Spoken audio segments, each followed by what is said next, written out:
Em nome do Pai, e do Filho, e do Espírito Santo. Amém. Bom, vamos conversar um pouco hoje sobre o Missal Romano. Essa nova edição, para alguns, talvez não haja aquele verdadeiro entendimento, outros ficam meio que assustados, porque talvez na cabeça de alguns exista somente uma versão antiga e também aquela nova, a partir de Paulo VI. Talvez haja um desconhecimento de edições e edições do Missal. Não é? E é importante que a gente tenha tudo isso já a partir de um histórico, que vai nos ajudar a entender que essas edições, elas são frequentes, elas já existiram bem antes do Concílio Vaticano II e também pós-concílio. E elas trazem sempre, sim, alguma atualização, até porque se não trouxesse, não haveria necessidade de uma edição nova, né? Nós temos alguns dados que nos ajudam bastante a compreender, já pelo histórico do Missal. Foi nos apresentado na reunião do clero um slide assim, muito bom, muito interessante sobre a questão do Missal, e trago alguma coisa desse slide para você e outros detalhes também que são importantes. O que é que eu posso trazer já para uma compreensão desse Missal no seu aspecto histórico? Antes do Concílio Vaticano II, temos algumas datas que são importantes. 1223, 1227, 1474, isso claro, depois de Cristo, 1570, 1604, 1634, 1884, 1920, 1955, 1961. Então veja, essas datas, elas vêm, por exemplo, antes do concílio, com edições do Missal. O momento inicial está na revisão franciscana, 1223. O Missal segundo a revisão franciscana. Então veja que já vem de muito longe, século XIII. Ainda no século XIII, 1227, aquilo que foi feito pelos franciscanos passa a ser aceito pela Igreja de Roma, em 1227. Em 1474, se dá a organização do Missale Romano, segundo o uso da Cúria Romana. Esse foi publicado em Milão. E aí já surgem várias edições com variantes. Então, só para você ir percebendo esse histórico.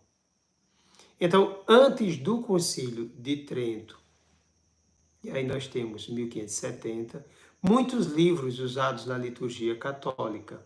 Você tem os sacramentários, antifonários, lecionários. Quer dizer, coisas usadas bem à parte, separadamente. Vão ser juntados esses vários livros, formando o Missale Plenum. Então você aí vai ter como se fosse um livro só, né? Vai juntar esses livros, essas partes sacramentário, antifonários, lecionários, e vai fazer esse chamado de missale pleno. Então, em 1570 vem o missal romano de São Pio V, portanto, Concílio de Trento. Para alguns, por exemplo, esse é o único missal antes do Concílio Vaticano II, né? Mas veja, o que já vem antes, 1223, 1227, 1474, até organizar aí o Missale Pleno. E aí, com São Pio V, o missal romano, em 1570. Em 1604, Clemente VIII faz a nova edição típica. Então, veja, nós estamos vamos dizer, 34 anos do missal organizado por Pio V, Concílio de Trento. Então, Papa Clemente VIII organiza a nova edição típica. Então, típico é aquele texto que deve ser seguido pelas tradições, né? Só para a gente entender por que típico, né? Porque é o texto que deve ser seguido pelas tradições, ou traduções. Para fazer uma tradução, você tem que colocar um que é o modelo para as traduções. Isso aconteceu, por exemplo, com o Catecismo da Igreja Católica. Porque, se não me engano, né, houve essa pergunta aqui na formação que foi dada nesse domingo, o que seria esse típico. Então, o que eu disse lá, que eu vou passar para você aqui. Então, a primeira versão do Catecismo da Igreja Católica vem em francês. E aí, como deu problema na tradução, principalmente para o inglês, aí foi feita a versão típica latina. Portanto, a partir do texto latino, para se fazer as devidas traduções. Então, o típico é justamente o texto colocado para as traduções. Em 1634, portanto, 30 anos depois de Clemente VIII, Urbano VIII organiza a nova edição típica. Veja, a gente pode pensar assim que é pouco tempo, mas dentro do uso naquele contexto parece um pouco longo, não é? 30 anos depois, não é? Então, Urbano vai fazer a nova edição. Em 1884, veja que essa nova edição, organizada por Urbano VIII, passou muito tempo, de 1634 até 1884, quando Leão XIII organizou a nova edição típica. Então, vejam, uma nova edição típica, vários anos depois, do século XVII, agora passou para o século XIX. Então, já com Leão XIII. Em 1920, portanto, já um tempo bom, nós temos aqui 36 anos depois de Leão XIII, Pio X vai fazer também a nova edição típica. Pio X a Bento XV, a nova edição típica. Em 1955, portanto, 35 anos depois, vem uma revisão feita por Pio XII. Em seguida, João XXIII, em 1961. É a nova edição típica. Isso antes do Concílio Vaticano II.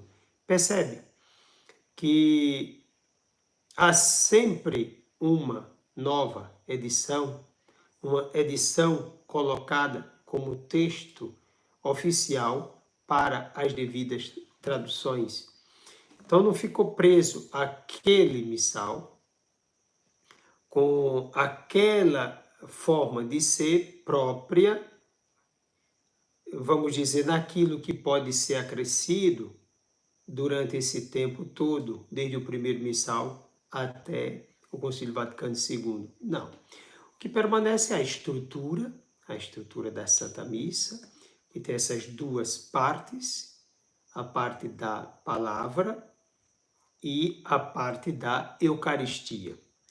Na parte da palavra, sim, com outras partes, porque várias partes constituindo essa primeira parte, grande parte, como também outras partes constituindo a segunda grande parte da Santa Missa. Agora, com orações apropriadas, o acréscimo, por exemplo, dos santos, que sempre a gente vai ter essa possibilidade, porque sempre a Igreja está reconhecendo novos santos e vai colocar no cânon, né, e na liturgia, como agora, né, vamos ver aqui os que foram acrescidos na liturgia. Então isso é muito importante no andar da carruagem, né? O tempo vai passando e a Igreja vai vamos dizer assim, falando no seu tempo, sem perder toda a sua realidade, da sua tradição, né? Aquilo que é vivido por ela desde o começo, desde o princípio. Se a gente quer ir um pouco mais longe, a gente já vê a estrutura, por exemplo, da liturgia, naquela conversa de Jesus com os discípulos de Emaús. Primeira palavra, depois o partir do pão, a mesa. Então essa estrutura permanece na tradição da Igreja, claro.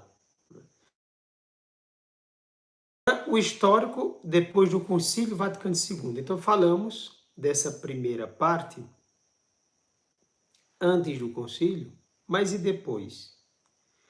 Então temos a primeira edição típica de São Paulo VI, de 1969, 1970, uma segunda edição típica também de São Paulo VI, 1975. Uma terceira edição típica de São João Paulo II, de 2000 a 2002, e aí com traduções para o vernáculo com a aprovação, né, da Igreja.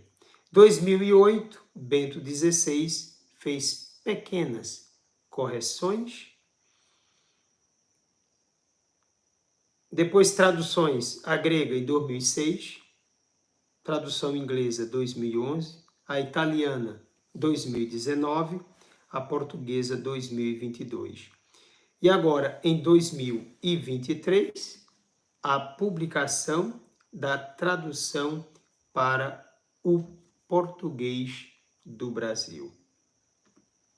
Então, com isso, nós percebemos, nessa terceira edição típica, algo que a gente pode chamar de, algo que está no contínuo da ação da Igreja, não é uma coisa nova que a Igreja está fazendo, que ela já vem fazendo isso há muito tempo, repito, desde o século XIII, desde 1223. Quer dizer, várias vezes a Igreja tem feito isso. Então não dá, por exemplo, a entender por que algumas pessoas ficam com medo. Claro, talvez por causa da situação atual, as pessoas já não tendo fé, nós estamos vivendo um ambiente que as pessoas não creem mais. Talvez alguns creem mais ou menos, mas não sei se existe essa fé mais ou menos. Outros estão com dúvidas por seus motivos, então fica com medo que se mexa naquilo que é tradição da igreja, na estrutura da liturgia, uma vez que a liturgia é o lugar da expressão viva da fé, onde se vive esta fé, onde se tem a manutenção da tradição da igreja, o ponto de unidade nosso, dos cristãos, até porque a liturgia tem esse princípio catalisador muito forte. Então, causa sim espanto. Causa espanto, entendo, porque hoje a coisa não está tão como deveria ser, vamos dizer assim. Como eu já falei antes, eu acredito aqui para você, hoje está quase assim. Aí tem um padre, é uma missa. Um outro padre, é outra missa. Com um, uma doutrina. Com o outro, outra doutrina. Isso pode acontecer até com alguns bispos também. Então as pessoas ficam sem saber, peraí, nesse meio alguma coisa está confusa. Então quando vem essa publicação, o pessoal fica meio assustado. E aí? Essa publicação vem de onde? Daqueles que estão zombando da liturgia? Vem realmente de alguma coisa séria? Entenda, eu pessoalmente entendo as colocações, entendo a situação, mas nada melhor do que passar a conhecer aquilo que de fato está se sucedendo na Igreja de Jesus Cristo. É bem verdade que a gente tem essas coisas que procuram desandar mesmo na igreja, né? Mas isso é possível perceber porque há pessoas que não sabem mais nem sequer, e eu até comentava sobre isso, né? Conversamos sobre isso, há pessoas que não sabem mais dar nem sequer a absolvição do pecado. Repare, nós temos isso. Imagine celebrar a Santa Missa, conhecer a estrutura da missa, como deve proceder. Pessoas que não sabem nem realizar os sacramentos. A gente convive com isso, eu digo isso porque escuto, né? Percebo o que está acontecendo. Então, quando você, por exemplo, não sabe ou não quer aplicar corretamente uma absolvição dos pecados numa confissão, talvez sequer saiba a fórmula do batismo, isso é uma coisa séria, né? Também chegamos a meditar sobre isso, porque se a gente errar na fórmula, a pessoa não é batizada e nem a que se confessou, de fato, é absolvida. Então precisa ter muito cuidado. Agora, imaginem ter conhecimento da própria liturgia da igreja sobre o missal. Quantos não leem o missal, a introdução do missal? Quantos não sabem? Sabe que está aquela estrutura, a estrutura mais ou menos na cabeça, e ali ficam brincando de celebrar, né? Introduzindo coisas estranhas na liturgia. Uma liturgia para agradar, né? Muitas vezes a liturgia ela não é de fato uma celebração para atrair o fiel para o mistério de Deus. Então, muitas vezes, o celebrante está ali satisfazendo um desejo pessoal, está sentindo aquela emoção quando tem muita gente, quer aplicar aquela emoção também para aquelas pessoas, e aí cria, inventa, coloca modismo dentro da liturgia. E isso a liturgia não permite. Não permite. Você sabe que esse tipo de celebração em que a atração não é mais o Cristo, não se atrai para o mistério Cristo, mas vamos dizer um interesse por uma antropologia sem a centralidade divina. Então você se preocupa com aquele que está na missa, quer agradá-lo. Então você celebra de tal modo que a pessoa fique bem satisfeita, que a pessoa fique emocionadamente feliz, que a pessoa goste de ter ido, estava com dor de cabeça, ficou bom da cabeça, estava com problema X, Y, alguma coisa, passou aquilo, né? Sentiu-se bem ali naquela celebração. Veja, é uma celebração que coloca o homem no centro, não é Cristo o centro. Você percebe que muitas das celebrações, até que chegue ao momento da oração eucarística, ela é esticada.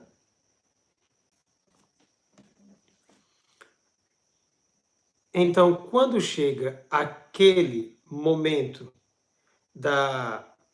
do prefácio, para se introduzir o momento da celebração precisamente eucarística ali, da transubstanciação do corpo e do sangue, do pão e do vinho, ali corre, né? Você faz uma oração corrida e vai-se embora, termina, porque aquilo não faz com que o celebrante apareça. Quer dizer, é Cristo quem está aparecendo. Então aquilo corre, porque não chama atenção, não agrada o celebrante e ele tem que terminar a missa. Quer dizer, ele perdeu todo o tempo do mundo aparecendo na liturgia.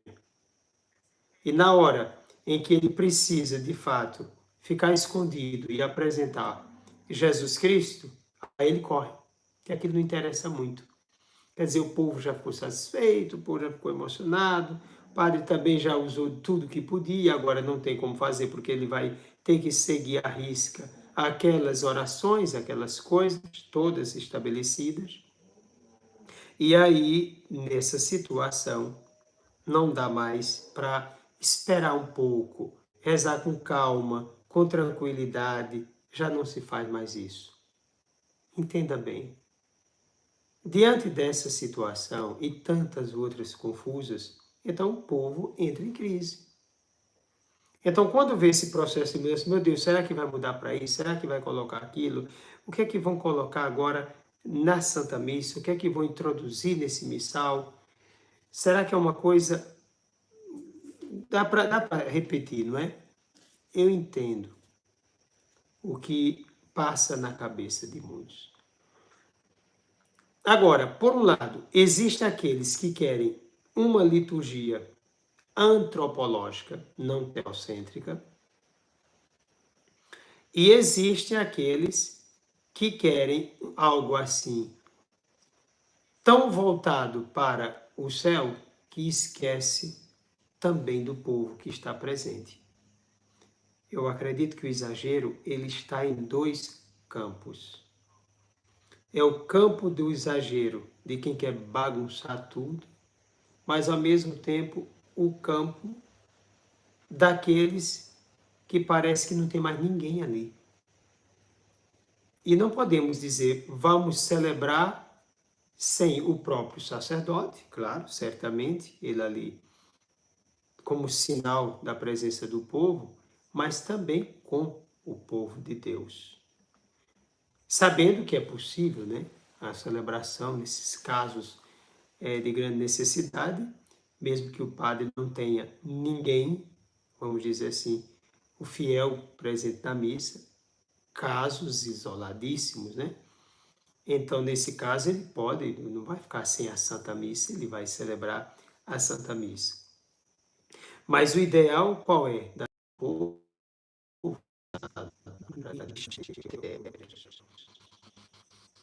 Então, celebrando nesse livro para ser posto numa biblioteca, não como uma fonte para quem quer pesquisar alguma coisa. O missal é o livro da liturgia da Santa Missa. É livro sagrado que está ali sobre o altar. E é com essa reverência que a gente deve se aproximar dele. Então, alguns dados importantes. A tradução para o português do Brasil, da terceira edição típica, aqui trazida para você. Alguns tópicos importantes. Nós temos com essa nova edição do Missal, mais proximidade com o original, né? Ele está com a linguagem que alguém poderia pensar que fosse trazer aquela coisa contrária. Não, está mais próximo, né? Não houve mudanças quanto ao que os fiéis devem responder, né? Vamos ter essas respostas continuadas. E temos aí 19 anos, quase 20 anos, para essa revisão do missal. Alguns dados importantes. Acrescentou-se uma oração sobre o povo. É o que nós vamos encontrar na Quaresma. Uma outra mudança, a oração eucarística primeira também sofreu algumas transformações. Orações ampliadas, a gente tem, por exemplo, o ciclo do Natal e o ciclo da Páscoa. São as duas maiores festas da igreja. A Páscoa, a maior festa, e o Natal, a segunda maior festa. De modo, por exemplo, sequencial, no mesmo local, tudo colocado, organizado. Porque geralmente a gente passa o missal para lá e para cá, fica aquela coisa meio... Alguns se atrapalham com relação a isso. E agora o missal se encarregou de colocar ali no mesmo local. Todo o processo sequencial. A celebração da Epifania do Senhor ganhou uma vigília. Olha que maravilha, tem a vigília Pentecoste, vigília Pascal, vigília de Pentecoste, vigília de Natal, vigília também da Epifania do Senhor. A Páscoa, por exemplo, resgatou-se a oração sobre o povo da época de Pio V, né? A Quaresma que eu falei há pouco. Resgatou-se a oração sobre o povo e no lava-pés agora escolher não somente homens. A liturgia, o missal falava da questão masculina e alguém disse, ô padre, lembrando aqui os apóstolos, seria bom continuar com eles? Olha, veja bem, se eu for pensar mais na questão dos apóstolos, seria o bispo lavando os pés ou os padres dos seminaristas, dos consagrados de institutos religiosos, que iam ser ordenados, sim, aí lembraria, vamos dizer mais precisamente, ou então os bispos lavando os pés dos bispos, porque seriam apóstolos. Mas quando se trata de uma realidade paroquial, é possível que o pároco, o administrador paroquial, realize o lava-pés ou com os coroinhas, ou então com pessoas de outras pastorais, casais, por exemplo. Agora, podendo diversificar isso, né? Podendo ser homem, podendo ser mulher, podendo ser criança. Bom, vai também de um tema que possa ser atribuído naquele momento, ou a ênfase dada naquele momento na paróquia.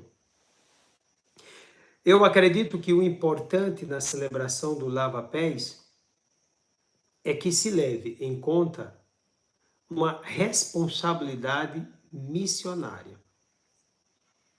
Então, eu vou lavar os pés daqueles que vão ter uma missão importante. Eu acredito que lavar os pés por lavar os pés, apesar de ser um sinal ali, não vai dizer também muita coisa. Eu vou lavar os pés, tem quem faça isso, tá bom? Lavar os pés dos presos. Eu não sei qual é o objetivo de lavar os pés dos presos, mas tem quem faça isso. Aí não vou entrar nos detalhes pessoais. Eu acredito que o sentido do lavar os pés envolve o rebaixamento pessoal, sim. Você mostra que o outro é importante e que você está ali a seu serviço. Agora, está a serviço daqueles que você está preparando para uma missão importante, para que eles aprendam com você essa grande lição de não buscar os primeiros lugares, de não querer ser melhor do que ninguém, mas colocar a sua vida a serviço de todos. Então, isso é uma grande lição dentro de um contexto comunitário, numa paróquia e em qualquer outro lugar que você esteja religioso, que vai exprimir esse gesto, né? Eu estou, vamos dizer, numa posição de superioridade a seu serviço. E o que eu estou fazendo com você, você agora vá e também faça com os outros. Foi isso que Jesus Cristo pediu aos seus discípulos, né? Instituiu a Eucaristia, instituiu o sacerdócio e, ao mesmo tempo, estabeleceu o modo como esses seus discípulos deveriam agir na condição de responsáveis por aquela mesa, por aquele banquete, por essa aliança, né? Então, nesta aliança, eles devem agir servindo e servindo com dignidade. Então, eu acredito, e aí eu coloco pessoalmente, que o melhor numa celebração desta, do lava-pés, é que o sacerdote escolha aquelas pessoas que vão ter uma missão e que aquele seu gesto sirva como um sinal de como aquelas pessoas devem agir naquela missão, naquele serviço. Claro, na vida cristã, mas principalmente naquele serviço. As celebrações da missa durante a Páscoa estarão agora na sequência. Isso é importante. Uma outra mudança, o segundo domingo da Páscoa agora também traz uma nomenclatura nova. Quer dizer, já era vivido isso, o Domingo da Misericórdia, agora vem com essa nomenclatura no próprio missal, Domingo da Misericórdia. Então, isso é colocado ali no missal. O Pentecostes ganha uma nova vigília, nós temos agora duas, e a missa de Pentecostes. Também outro dado importante, é uma riqueza, né? A gente vem e percebe mesmo que é para enriquecer. Novos prefácios, né? Podemos ver todos eles muito bem organizados e que vão nos ajudar no enriquecimento da nossa expressão de fé. Então aqui eu trago algumas coisas a mais para vocês e vou deixar bem claro isso, para que não se tenha mais dúvida aqui. Todas as orações eucarísticas trazem o diálogo com a Assembleia. Então, você agora não precisa, o padre principalmente, né? Passa para lá e para cá, o missal, agora ali já está. O Senhor esteja convosco, Ele está no meio de nós. É esse o diálogo colocado em todas as orações. Com relação aos que vão celebrar com o padre, ou seja, os concelebrantes, eles vão se apresentar agora não depois do santo, ali ao redor do altar. Vamos chegar para aquele momento da transubstanciação, mas já no momento do diálogo.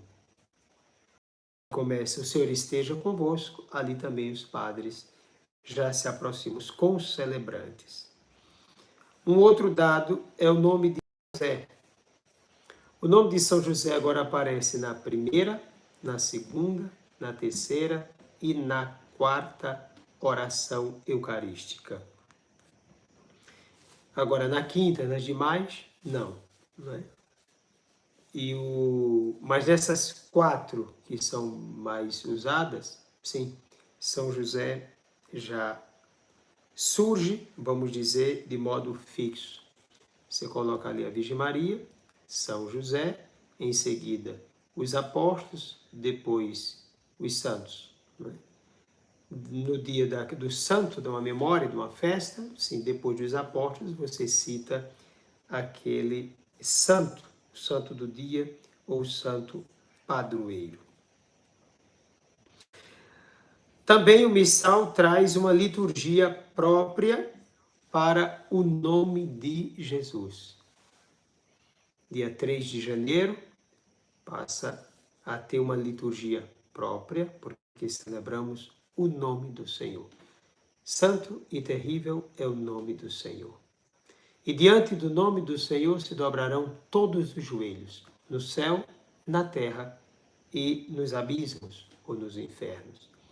Então, é o nome poderoso do Senhor, que a igreja sempre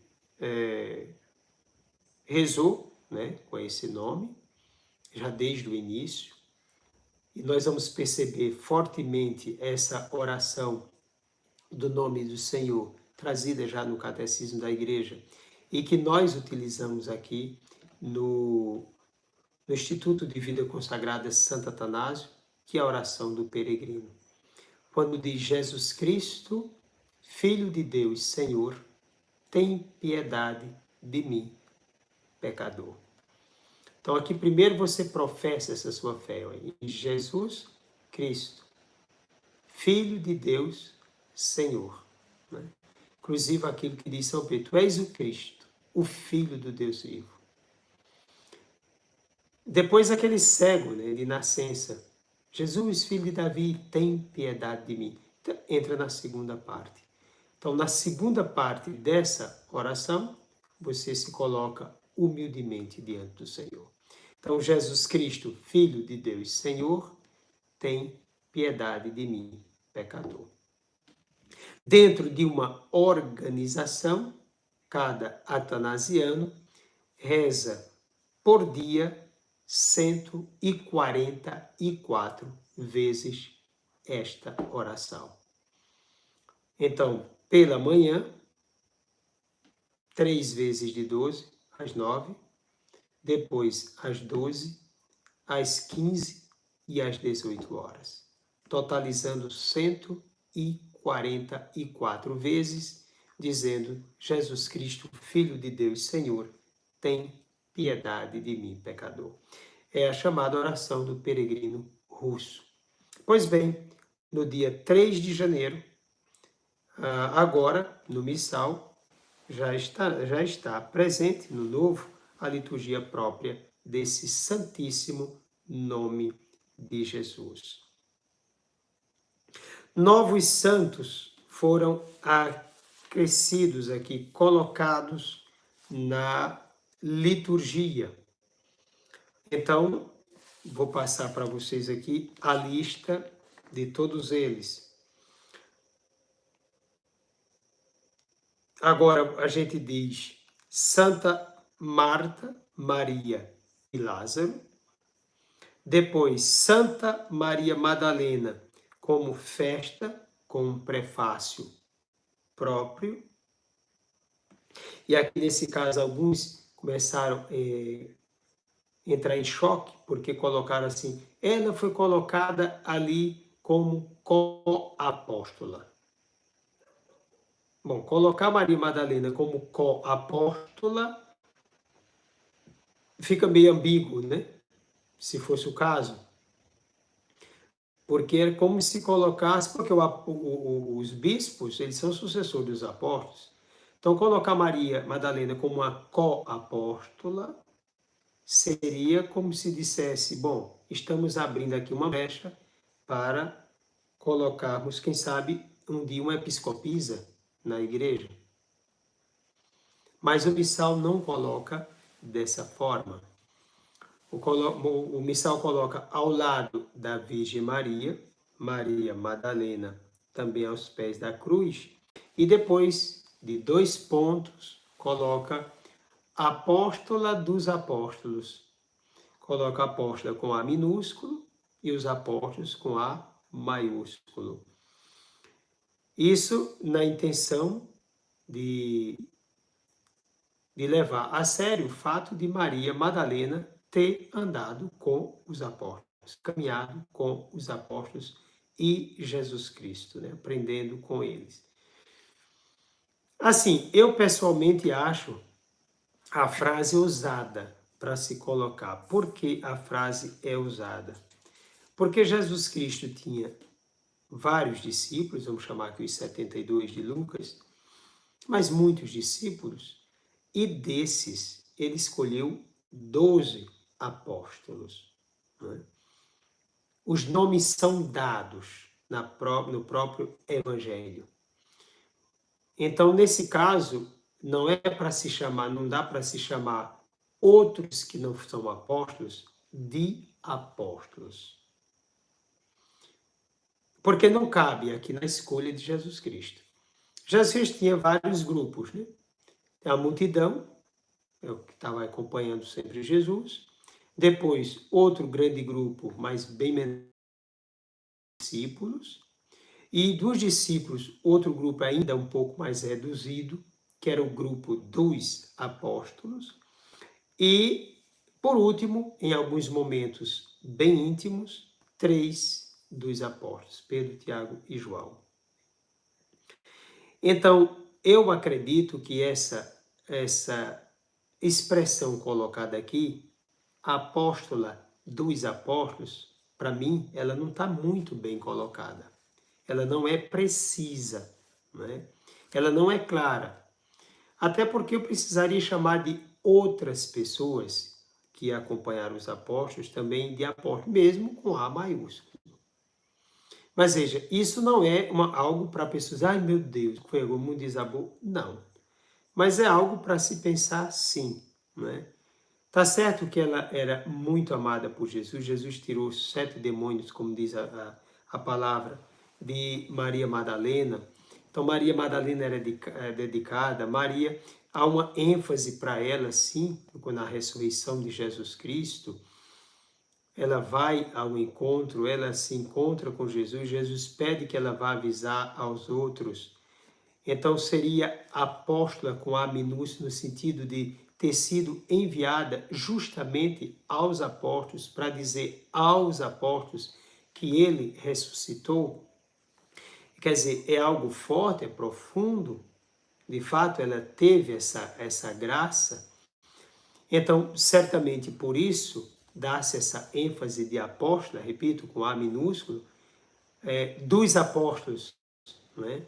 É uma ênfase, não deixa de ser interessante, mas eu acho que a frase ela acaba trazendo uma certa dúvida nesse sentido. O sentido de querer dar essa ênfase é para mostrá-la um pouquinho mais importante, dar mais importância a ela, já que ela não teve tanta importância, vamos dizer, no histórico da igreja, seria reconhecer isso. Bom, a gente está nesse âmbito do conhecimento, né? Do reconhecimento para ela. Mas a questão é que, de certo modo, daria para colocar discípula, não é? Mas está aí. Isso pode ser uma observação que será ser feita numa próxima revisão. Olha, minha gente, uma coisa é você rejeitar, vamos dizer, uma ação que a igreja organizou aqui, missal. Outra coisa é fazer uma observação, né? E aqui eu faço essa observação. Eu, pessoalmente, acredito que a frase, ela não é precisa. Ela não é precisa. Dá aos apóstolos o lugar dos apóstolos. Quer dizer, a gente não pode estar misturando as coisas. O fundamento da igreja são os apóstolos, os 12 apóstolos, até pelo número, as 12 tribos de Israel e os 12 apóstolos. Queria agora ficar colocando essas emendas, isso vai como que enfraquecendo essas colunas da igreja, esses fundamentos da igreja. De qualquer modo, é uma ênfase dada a Maria Madalena, pela grandeza também dela na vida, no meio dos apóstolos, ali diante de Jesus Cristo e na sua amizade com ele. Foi acrescentado também bem-aventurada Virgem Maria de Loreto, São Gregório de Narek, São João de Ávila, Santa Hildegarda São João 23, São Paulo VI, São João Paulo II, Santa Faustina, também acrescentada nessa liturgia. Como é importante, né? Nesse missal, melhor dizendo. Agora, com relação a Nossa Senhora, já não usa a expressão Nossa Senhora, mas Virgem Maria, celebração da bem-aventurada Virgem, aí vem Virgem de Loreto, Virgem de Fátima, bem-aventurada Virgem Maria, Mãe de Deus e Nosso Senhor Jesus Cristo. Assim vai ser usado, né? Oração própria para os santos, por exemplo, como Santa Rita, que agora aparece uma oração própria para o dia de Santa Rita. Quanto ao mistério da fé, né? O padre diz, eis o mistério da fé. Agora, na nova versão, ele não vai dizer o eis, ele vai dizer mistério da fé. E para cada forma que ele disser, vai ter uma resposta. Se ele disser somente mistério da fé, o povo responde, anunciamos, Senhor, a vossa morte, proclamamos a vossa ressurreição, vinde, Senhor Jesus. Se ele disser mistério da fé e salvação, a resposta é Salvador do mundo, salvai-nos vós que nos... Tá bom. Depois, mistério da fé e do amor.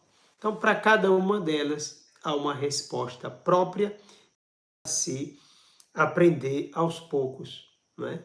Eu acredito que aqueles folhetinhos que vão usando, liturgia diária, eles devem trazer isso já a partir da primeira semana do Advento.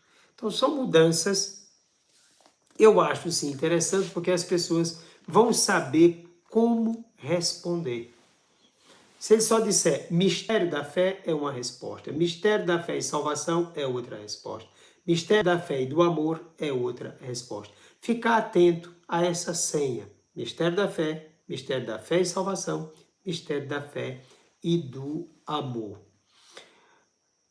Mudanças também nos prefácios, né? Foram acrescidos o prefácio para a Ascensão, prefácio no tempo comum, prefácio do matrimônio, 3 prefácios para a Virgem Maria, repare que riqueza, não é?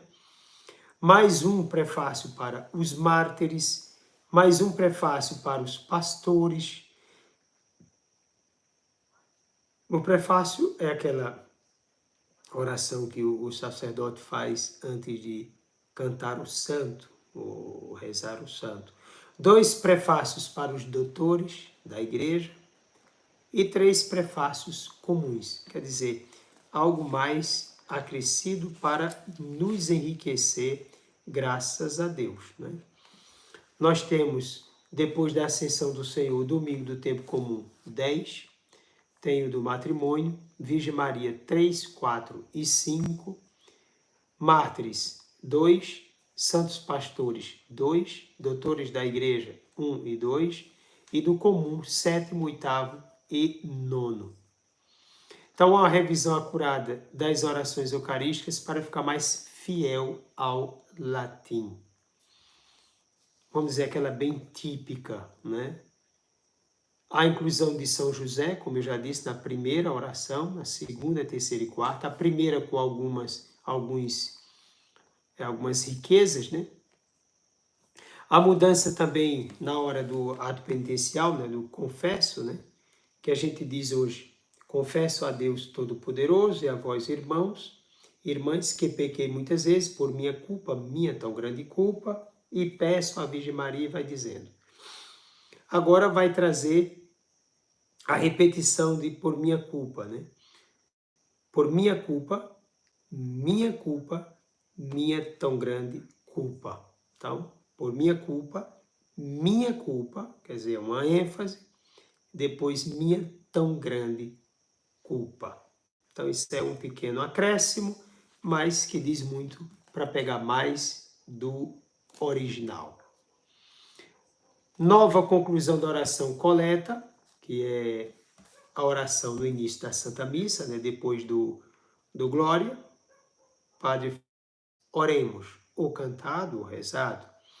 Quando termina, hoje, diz, por nosso Senhor Jesus Cristo, vosso Filho, na unidade do Espírito Santo. Como vai ficar? Quer dizer, como já está, não é para ser utilizado. Por nosso Senhor Jesus Cristo, vosso Filho, que é Deus, e convosco vive e reina na unidade do Espírito Santo, por todos os séculos dos séculos. Amém. Essa é a mudança. Eu, particularmente, gostei muito por causa da grande ênfase da Igreja na questão da divindade de Jesus Cristo. E algo que, para mim, é muito caro, uma vez que estou na realidade atanasiana, né? Instituto de Vida Consagrada Santo Atanásio, que é o maior expoente, o maior defensor da divindade de Jesus Cristo, e por causa disso foi exilado várias vezes, 5 vezes. A defesa do concílio de Niceia, né?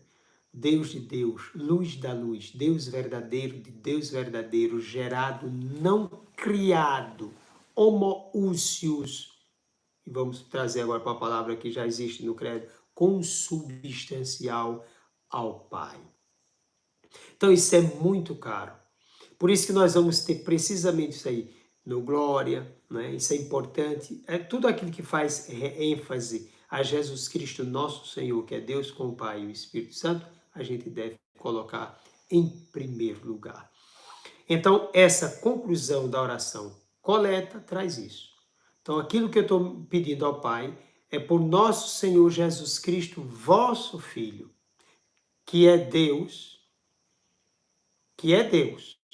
repare, por Jesus Cristo, vosso Filho, que é Deus, e convosco, Pai, né? E convosco vive e reina na unidade do Espírito Santo por todos os séculos dos séculos. Amém. Então, está aí na oração coleta. Ao acréscimo de fórmulas alternativas, no memento pela Igreja, na doxologia, que vai acrescentar o por todos os séculos dos séculos, o acréscimo do 7º convite do Pai Nosso, numa tradição ambrosiana. Então tem alguns, vamos dizer, alguns convites, então coloca mais um convite, né? Liga mais essa tradição do Santo Ambrósio. Isso é lá em Milão, né? No rito de Santo Ambrósio, ou ambrosiano. No próprio dos santos tem os acréscimos de São Cristóvão Magalhães, do México, Santo Agostinho Zhao Hong, da China, e São Charbel Makhlouf, do Líbano. No Brasil, os santos André de Soveral, Ambrósio Francisco Ferro, Mateus Moreira, Santa Dulce, que nós, não é? Temos a graça de conhecê-la aqui no Brasil, Santa Dulce Lopes, Santo Antônio de Santana Galvão, presbíteros. Maravilha, né? Isso aí é o que nós temos no nosso missal agora. O que é que eu poderia trazer mais para vocês, né? O próprio do tempo, Advento, Natal, Quaresma, Semana Santa, Tríduo Pascual, Páscoa, Tempo Comum e Solenidade do Senhor no Tempo Comum, os ritos iniciais, rito da palavra, liturgia eucarística, prefácio, orações eucarísticas 1 e 4 e rito da comunhão, ritos finais, bênçãos e orações sobre o povo. Sim, outra coisa, né? Oração sobre o povo, né? Isso na Quaresma, ordinário da missa, da qual participa um só ministro, o ajudante. Vem aí o apêndice ao ordinário da missa, a reconciliação 1 e 2, diversas circunstâncias, crianças 1, 2 e 3. Depois, na missa dos comuns, aí nós temos dedicação de uma igreja, Bem-aventurada Virgem Maria, mártires, pastores, doutores da igreja, virgens, santos e santas. Nas celebrações da missa, das celebrações rituais da missa, sacramento da iniciação à vida cristã, unção, viático, ordenações, matrimônio, bênção de abade ou abadesa, consagração de virgens, profissão religiosa, instituição de leitores e acólitos, dedicação da igreja e altar. Isso aí está dentro da estrutura, né? A composição.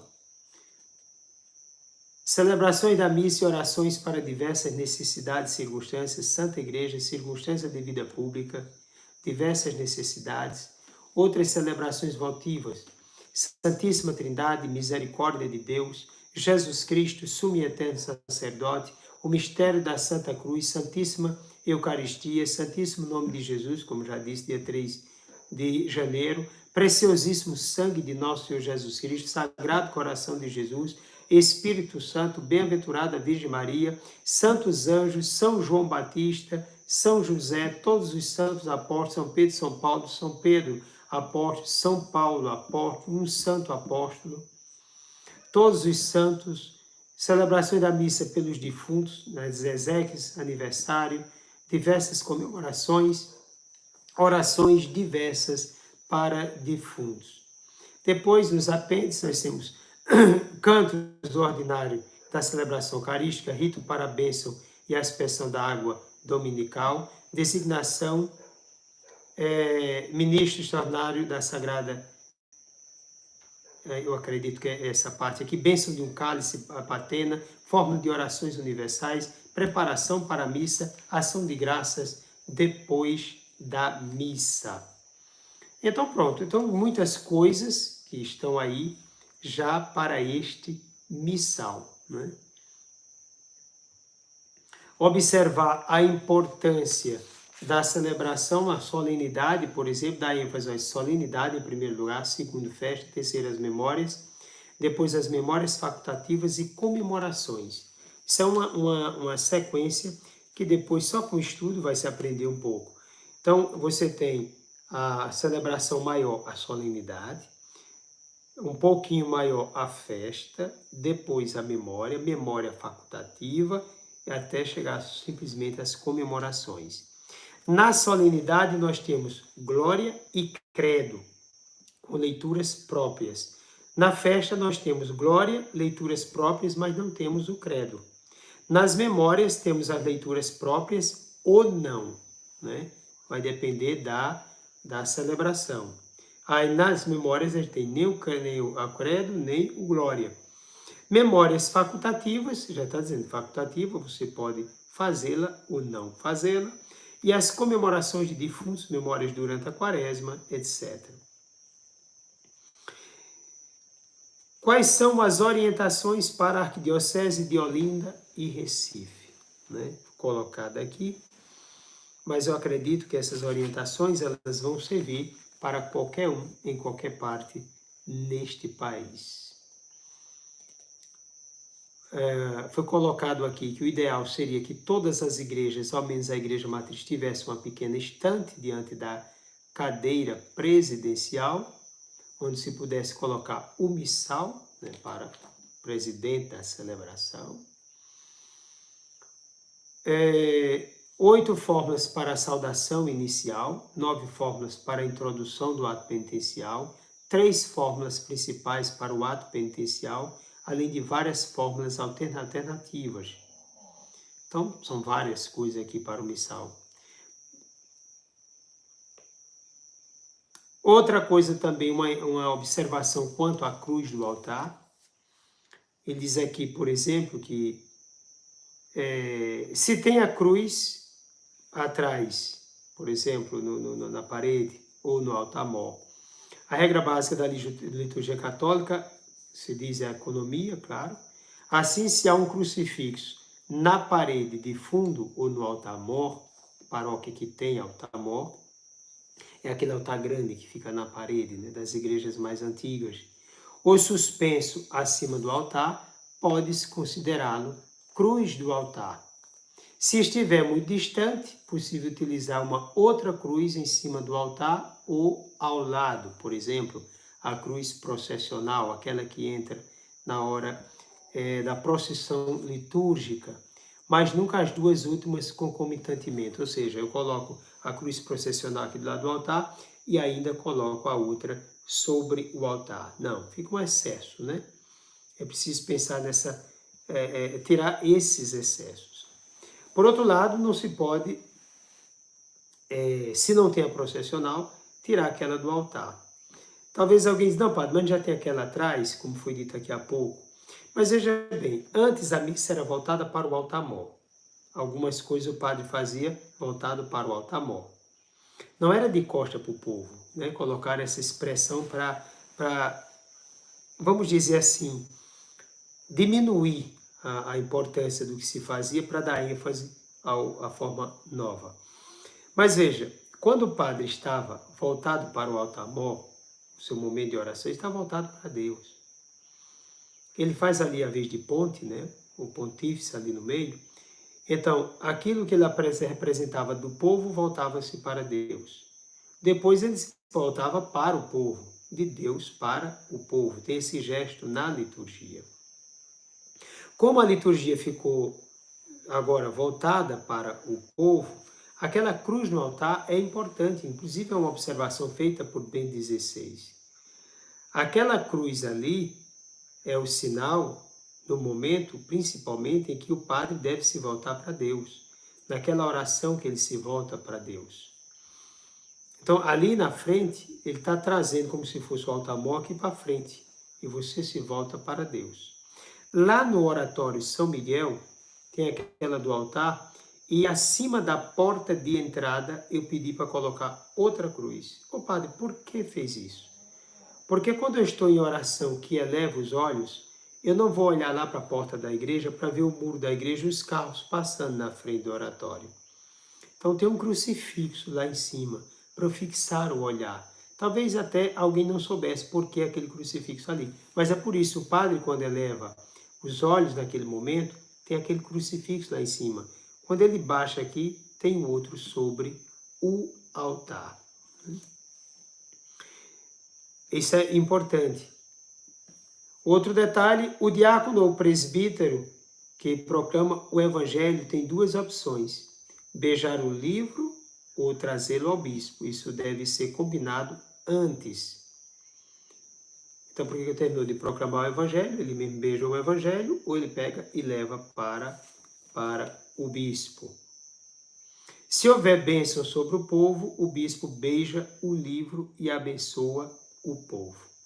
Orientar o povo sobre a bênção com o livro. É hora de persignar-se, não de bater palma. Na hora que ele vai dar a bênção, o povo vai bater palma. Não, é hora justamente de se curvar, né? Diante da bênção que está recebendo.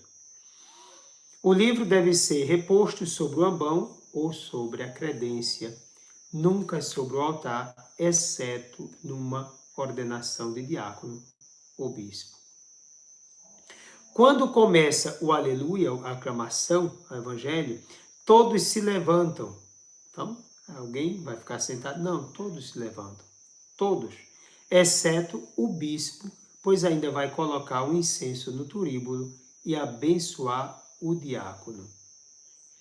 É tarefa do diácono ou do presbítero, aqui o padre, que exerce função de diácono naquela celebração, cuidar do missal, cuidar do cálice. Isso não é tarefa de coroinha. A partir do prefácio, os coroinhas não devem estar junto ao altar. Olha aí, na hora que começa, né? Tem um prefácio, depois vem o santo, para o momento da transubstanciação. Então, a partir daquele momento, é o diácono quem vai cuidar do missal. Os coroinhas não devem estar junto ao altar, mas de joelhos, como todos os outros leigos e leigas. Né? Às vezes o coroinha pode até ficar em pé ali, querendo acompanhar o padre. Não, tem que ficar de joelho naquela hora. Quando todos se ajoelham, ele também se ajoelha. Para a incensação do corpo e sangue do Senhor, na elevação, os coroinhas não devem entrar em procissão pelo centro da igreja. Nem há necessidade de tochas e campainhas. Não há procissões durante a oração eucarística. Entram discretamente pela lateral o navetário e o turiferário.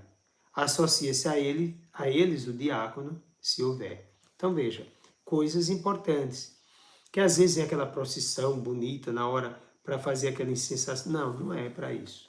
Né? A ênfase agora é outra, não uma procissão.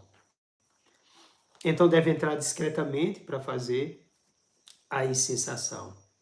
O modo de proferir a oração eucarística, as partes que são proferidas conjuntamente por todos os concelebrantes e, sobretudo, as palavras da consagração, sejam ditas em voz tão baixa, de tal forma que se ouça claramente a voz do celebrante principal.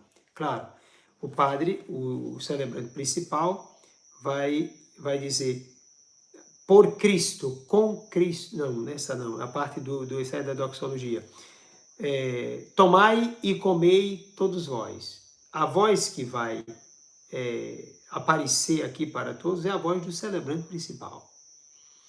Então, naquela hora, quando o concelebrante estende a mão, ele vai dizer baixinho, não é? Tomai, comei, todos baixinho. Porque vai se sobressair ali a voz do celebrante principal. Para a celebração do sacramento da crisma, no crachá esteja só e somente o primeiro nome do crismando. É Francisco, então Francisco. Não Francisco Ferreira, Francisco da Silva. Em letras, letra maiúscula, letra grande. Claro que aqui colocaram os detalhes aqui, isso aqui não é que está no missal, aqui é a instrução da diocese. Aí colocou aqui o Times New Roman, o tipo de letra que nós temos no computador, né? Mas é uma letra que seja visível, né, para quem vai exercer a crisma. Os crismandos sejam organizados ao lado dos seus padrinhos para facilitar o rito da imposição das mãos. Se o número for grande, já estejam sentados em seus lugares antes do início da celebração.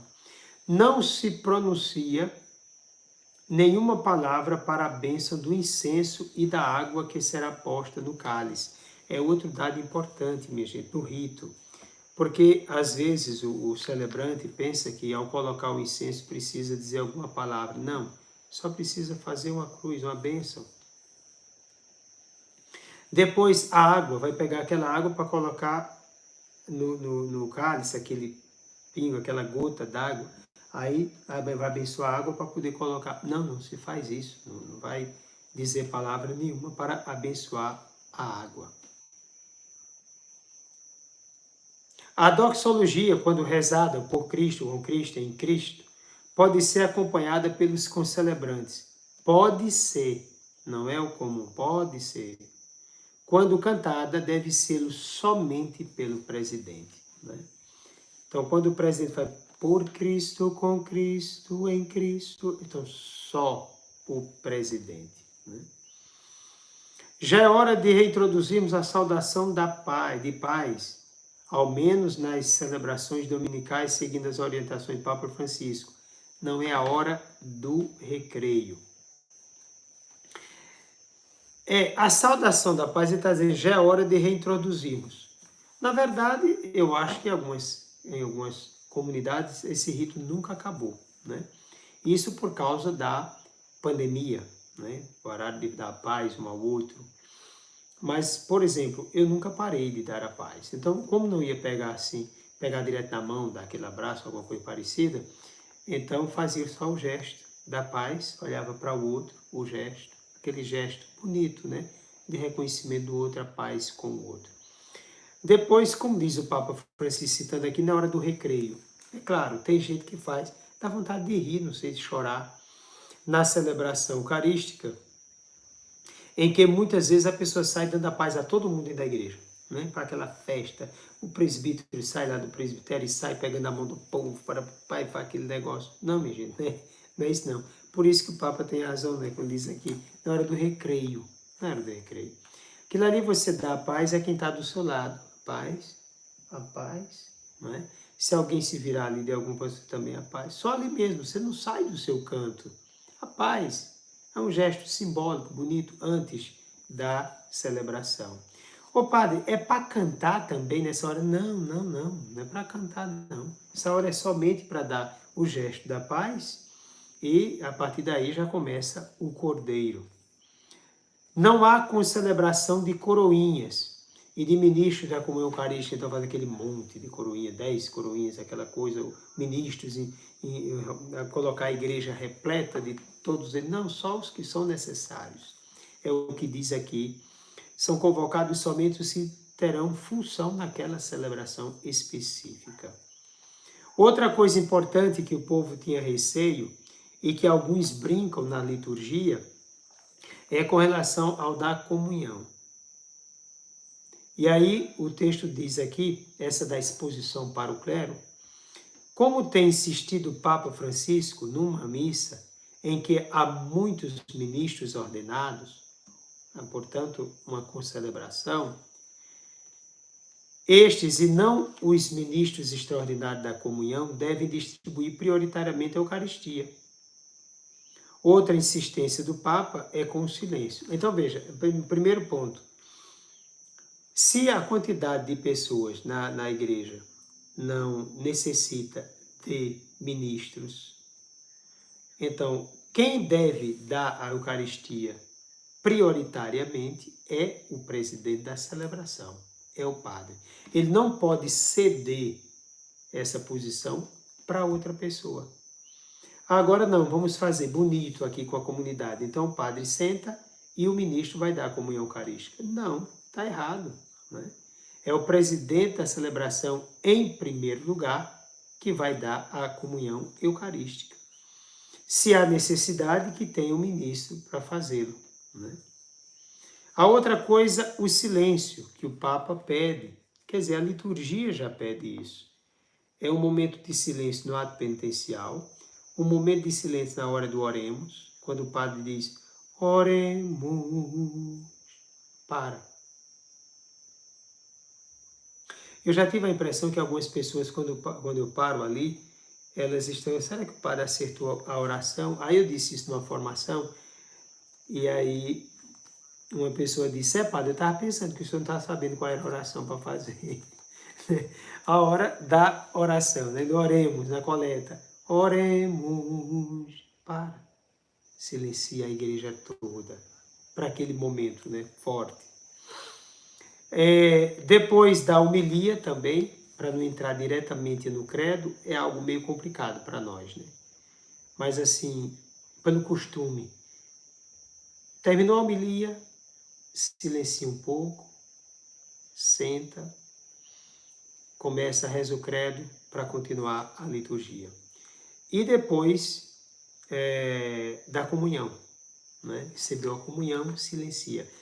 É interessante porque tem gente que recebeu a comunhão, terminou o canto da comunhão, já coloca logo um canto de ação de graças e vai. Não. O povo nem bem ainda começou a sentir a presença de Jesus, já está cantando. Não. Aquela hora é hora de silêncio. Um momento de silêncio. Muito bom isso aqui, né? Trazer esses pontos. Ato penitencial, depois do oremos, depois da homilia e depois da comunhão. Pois bem, essas informações trazidas aqui para a nossa compreensão do que está acontecendo agora com o missal. Eu espero que isso aí tenha sido importante para você. Se foi, você vai passar para outras pessoas. Passe, divulgue, se inscreva no canal, dê o seu like, isso é importante para o canal, e transmita. Depois a gente pode ver como dividir vamos dizer, essa formação longa, mas assim, ela é importante porque a gente vai percebendo que as coisas não são bem como se diz, como se pensa, não. Tem uma hora e tem um significado para tudo. Eu espero ter dito aquilo que era de fato necessário para a compreensão dessa nova edição do Missal.